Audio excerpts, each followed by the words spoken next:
Hello, and thank you for joining me on this, my second talk on the subject of reincarnation. What are the common objections to and misunderstandings about reincarnation?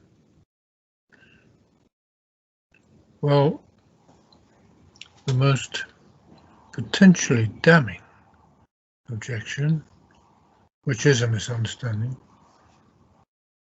is based on the testimony of doctors, psychologists who treat the mentally ill, people who hear voices, which in itself is not actually a mental illness. What the voice says can lead to a mental illness, but that's, I guess, related, but not exactly this topic. And those doctors say things like, I'd be a rich man if I could have £1 for every patient who's told me they were Jesus Christ in a past life, for every patient who said they were Napoleon or Josephine or Queen Elizabeth I, or some other major character from history, from antiquity, and who maintained stoutly that that was their past life. 3,000 Jesus Christs, I don't think so, is what they say, quite rightly. It's ridiculous. But it's not actually evidence against reincarnation. I'll explain what happens. When people pass over,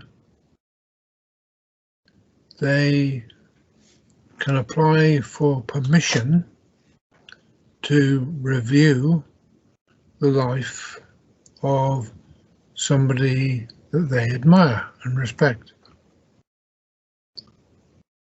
So Jesus Christ is an obvious choice. There are many others. And what happens is, if the person is allowed to review that experience, then they go through it very, very vividly. It's not like going to a cinema and seeing a biopic. It's an all-round experience. They feel what that person felt, and it's as if they have experienced it personally. And with a slightly lesser evolved person who's been allowed to have that experience, it is quite common, they may then go into their next life thinking, still having the memory of what they'd experienced, and thinking, getting muddled up and thinking it was, in fact, their own past life. There's a very simple explanation for that. It doesn't mean they actually were that person. It means they've reviewed the life of that person and got muddled. Because it is very, very vivid. And it's a useful thing for those who are able to gain from it. And not get confused about it being their own spirit that had that lifetime.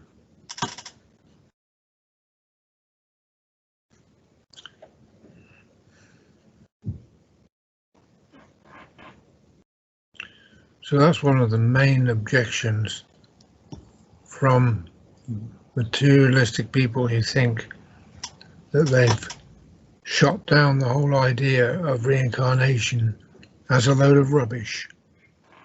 It isn't a load of rubbish at all. It does happen. And people do learn from it. They learn from their own experience of past lives,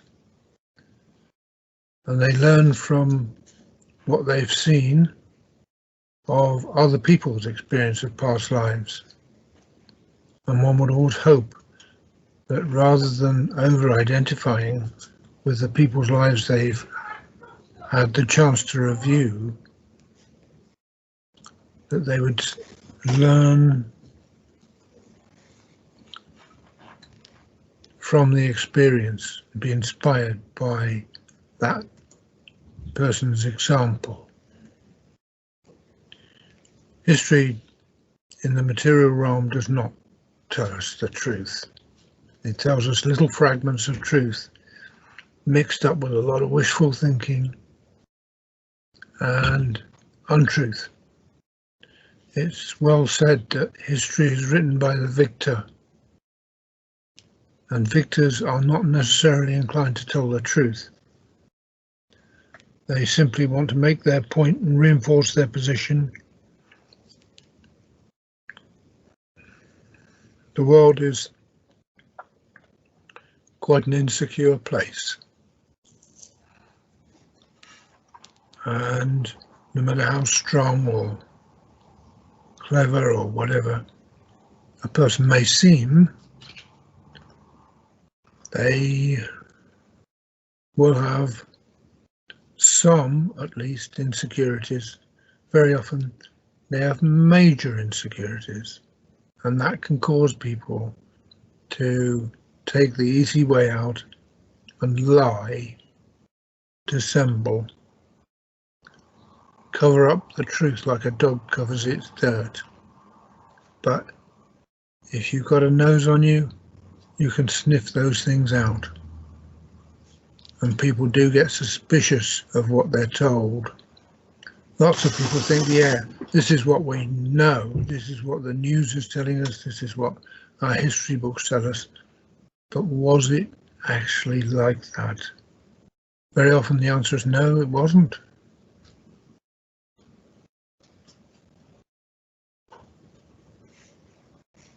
There have been famous people in history who are absolute bastards, and yet they're fated. There's been many a saint gone through the material world and not been recognised as anything other than that peasant, or somebody who's just ordinary, nothing noteworthy. And yet if the truth had been known, they would have been recognised as a saint. So we cannot look at anything in this material world of ours, of Earth, and say we definitely know the truth of that situation, that person. It's almost certainly been distorted, altered, changed for the benefit of whoever has got an axe to grind. But when you pass over, that doesn't work. All the lies and dissembling, it doesn't work, because your truth radiates from you. People try to lie. If they're used to lying while they had their material lifetime, they do try to carry on with that. But nobody takes any notice of them, because their truth radiates out of them anyway. Everybody can see it. And this is why in my teachings I always put the emphasis on what you are, not on what you seem to be, not even on what you do. So, for example, a person can be a true miser and yet appear to distribute largesse.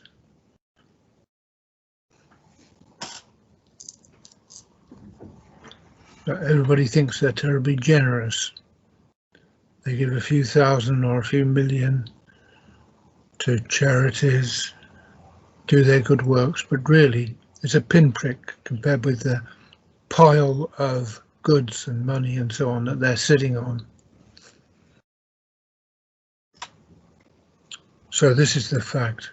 There's enough money in this world for everybody to have the equivalent of about £4 to £5 million each. So if you've got a family of 5, that's between 20 and 25 million quid for the family. Have you got that? If so, you've got your share. You don't need to feel guilty about it. It's just your share. If you haven't, if you're scraping along with your last few quid, your last few dollars or whatever, if you're one paycheck away from dispossession, then somebody else has got your millions. And indeed, there are just a relatively few families in this world that own almost everything. What do they do that for? It's ridiculous. You don't need trillions. If you've got trillions and trillions and trillions of your currency, an unspeakably large mountain of wealth, then you're basically a dragon sitting on wealth in a cave. For what purpose? Whew. Bloody ridiculous. Not only is it not good for you with your trillions, it's not good for other people who haven't got that share of the world's wealth. All the people that are living on $1 a day or $2 or $3 a day, an awful lot of them.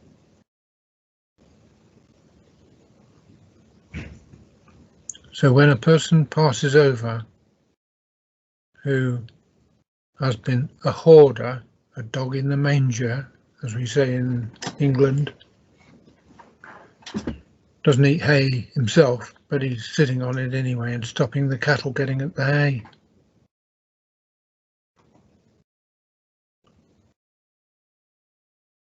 Those people will still have the habit of amassing money and wealth and possessions and so on. But it doesn't count for anything once you've passed over. Leave your material body behind, you leave your money behind. And yes, they may find some way of manifesting something which looks like money, gold, etc. in heaven, in the first stage of heaven, but nobody else is interested. There are people who are gamblers, for example, and traders who only think of money. When they pass over, they're still the same. They come up with some currency or other and try and start up their old tricks that worked in the material world and gain them advantage, pecuniary advantage. But even in the first heaven, it doesn't work. Nobody else is interested. Maybe they can find 2 or 3 cronies who got a similar interest, but they'll find themselves in a very dark part of heaven.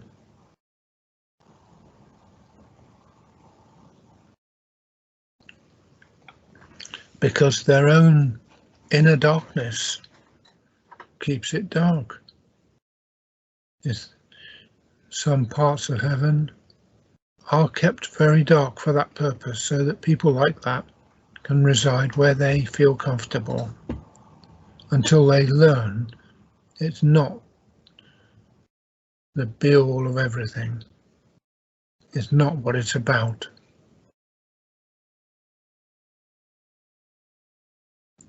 You don't need to earn anything in heaven. You are sustained through pure energy transfer, and therefore there's no real need to eat. You can eat if you want to, because there is a primitive form of digestion in the first heaven, so you can eat fruit off the trees, whatever. But there's no actual need to eat food. So it's a whole different way of thinking to what you're used to in the material plane. I mentioned the first heaven. There are traditionally said to be 7 heavens, but of course it's only very symbolic. And yes, there are boundaries between them. I've seen those boundaries, and one day I may describe them to you. But really, it's all one. Life is all one. And those boundaries are there just to stop people straying into areas which are too bright for them, too dazzling. So a person who's just fixated on money and possessions will find themselves in the very much lower realm of that. And that's what we call hell, but it's not as has been portrayed by hellfire and damnation preachers. They've got it all wrong. Hell is there to protect people who've got darkness in their hearts.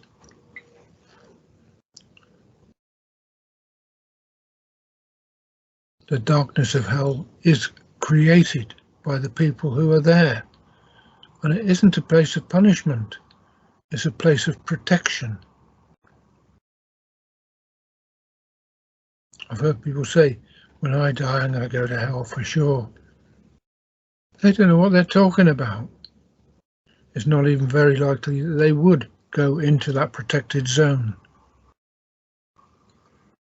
They'll just find themselves in the first heaven like most other people. In fact, everybody really, when they pass over, will have to go through that first heaven, even if their vibration is so high that they will rapidly ascend to a higher heaven,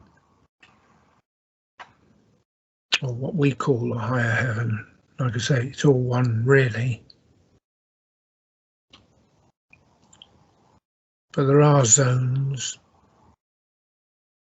and you gravitate towards the zone that your own light, inner light, dictates. It's just like in the material world, I suppose. Some people love to live in bright sunshine. Others prefer the cold and the shadows and so on. That's nothing to do with the inner light, but it's just an illustration that, different people prefer different temperatures, different heat, different light. Some people live in the Arctic zones. They don't mind having 6 months of darkness during the year.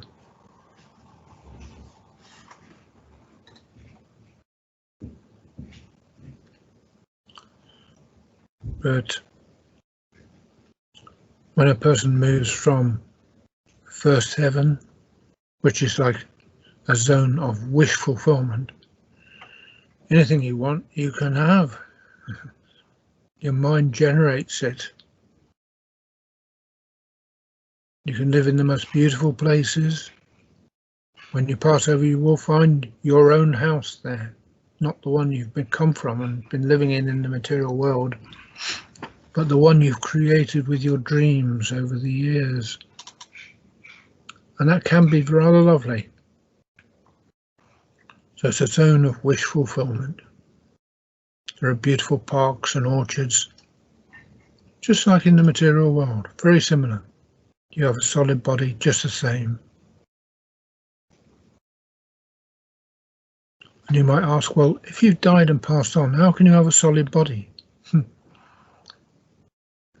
I wish I'd explain to you. I'll try. Material people have a body from each level of experience. So you have a mental body, you have an emotional body, you have a physical body while you're in the physical world. When you pass on, you lose your physical body, you leave it behind. When you move into full consciousness of your emotional body, and then later on into your mental body. These are still bodies, they still look like you.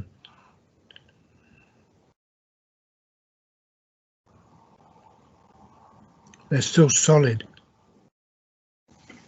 You can pinch them just the same. But when you move higher up into the fourth heaven, you no longer have a body. Not a physical body, not a solid body. You're just a ball of light. But that's a long way ahead for most people. Sometimes in the material world you find a clairvoyant or someone of that ilk who can actually see your ball of light that is at the center of your being. And that ball of light radiates its own truth. So you can't hide anything from someone like that who can see that aspect of you.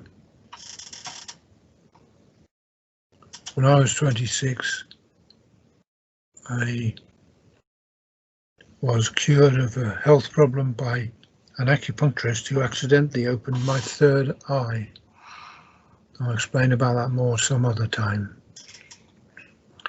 But it meant I was seeing things that most people can't see. For one thing, I can see when somebody else's third eye is open, because I can see the light coming from it. Secondly, it seems to me as if I'm seeing into the soul of an individual. Therefore, if they are a good person, I can spot that straight away. If they're a cheat or a liar or a nasty person for any reason, it shows. To me, it shows. And I think on some level, everybody can do that. Some level of consciousness of it. So it may be a deeply unconscious thing for quite a few people. But for some people, it's a conscious thing.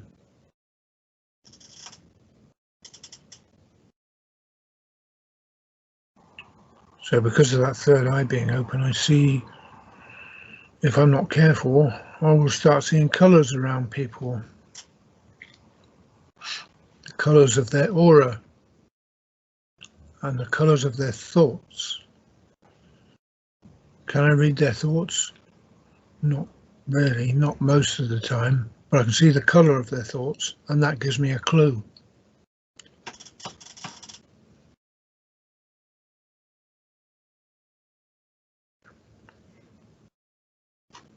So when I pass over into the other realm at the end of this lifetime, I'll be well accustomed to the different ways of being that one experiences on what we call the other side of the veil that divides each realm from the other. The other side of the veil, in this case, that divides the material world from the what are often called the spiritual realms, but every realm is actually spiritual.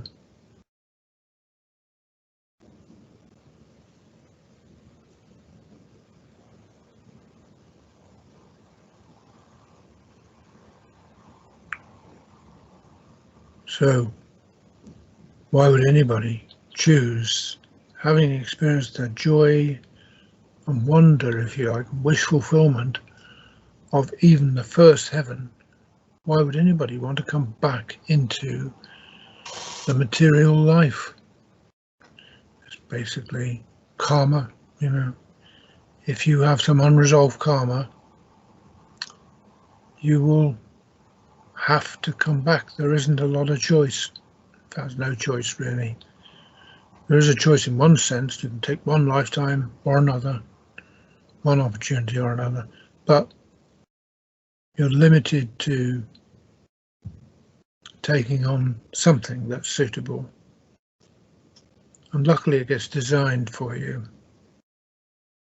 Nothing's by chance. People talk about chance as if it was a real thing. And actually there isn't, not in the sense that people discuss it. No such thing as chance. It's all by design, because all is one. The whole universe is one. All the levels of being, all the heavens and the material realm, and the one realm that's below the material realm in vibration. It's all one. I realise I'm raising some questions here that I'm not answering, but I can only do so much in one little talk, and that's probably all I can do for today. So I'll say cheerio, God be with you, and try to be the best person you can be